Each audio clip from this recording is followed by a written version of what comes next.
Welcome to the tutorial video of Magento 2 WhatsApp Share by CodeDecorator. In Configuration, under the CodeDecorator extensions, you will find the WhatsApp Share tab.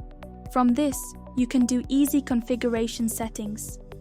Admin can disable extension in one click by selecting the Disable option and can enable it for the whole store in no time.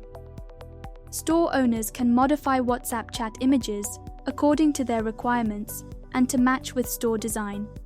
Allowed image formats will be JPG, JPEG, GIF, and PNG. In the Display by option, if you have selected Global, the WhatsApp Share button will be visible on all product pages and category pages for all products. But if you have selected Product-wise, you will get one additional attribute in the backend by which you can enable WhatsApp Share for specific that product. Here you can see that WhatsApp is only visible in the product page and the category page.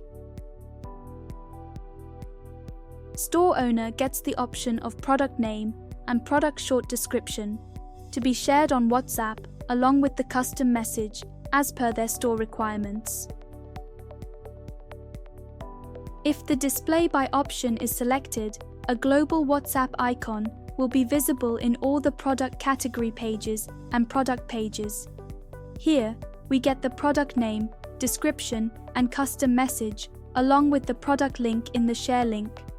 Customers can use a web app or mobile app because our extension is fully mobile responsive. Customers can easily click on the WhatsApp button and can directly share their product link to their contacts. Don't wait. Purchase our extension today and unlock powerful new features for your Magento store.